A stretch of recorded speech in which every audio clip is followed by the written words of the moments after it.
Now, you might be at a crossroads with your business objectives. Perhaps you have questions. Is this logo better than this one? Is this price reasonable for this service?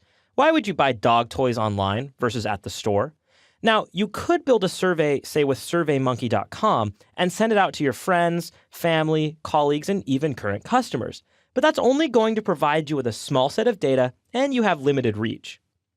It would be better to have a sample that fits your target audience. That is to say, having people who would likely buy your product answer your business questions. And that's why this week, I'd like to share with you a great tool called Google Consumer Surveys. And you'll find it at google.com/insights/consumer surveys.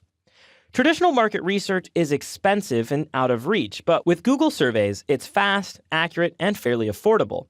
You can create an online survey to find out what your target market thinks. So to get set up, I'll click Create Survey in the upper right-hand corner. And at this point, you'll need to log in with your Google account. I prefer to use the same account that you've configured Analytics and/or AdWords. This way, if Google creates opportunities to share the data between your services, you can do so with ease. If you don't have an account, you can choose Create an Account at the bottom. But I'm going to go ahead and log in with an account that I've already established.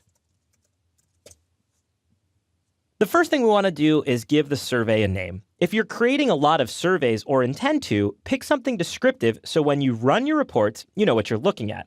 I'm going to be running a survey for H+ Sports to determine which flavor sports beverage the target market prefers. So I'll name this Sports Beverage Flavor Survey.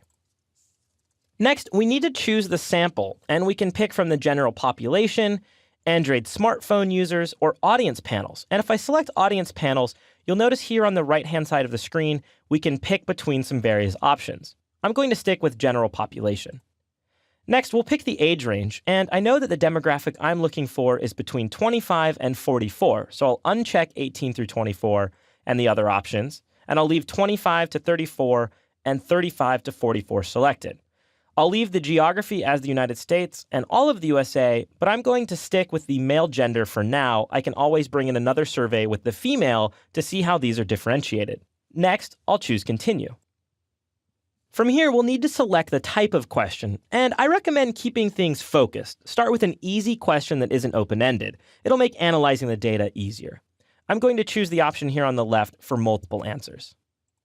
Next, let's create the question, and mine's going to be which flavor sports beverage sounds the most appealing. So I'll enter that here in the top section. Be sure to be specific, but try not to lead the question too much. You don't want to sway the results in your favor inadvertently. Next, I'll enter in some options. Now, I won't get into too many specifics, but you can also use certain options to screen participants.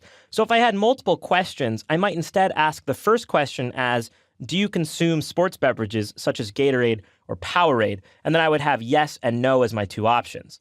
And if I select the option here next to the word new, screen respondents, if I select that, then next to the particular question, I can turn on a flag. And this flag would indicate that if a user selected that they're part of my selected audience. And then if I added a question here with the Add Question button in the lower left, they would move them on to the second question. Now, I'm going to leave that disabled for now as I'm only interested in this first question.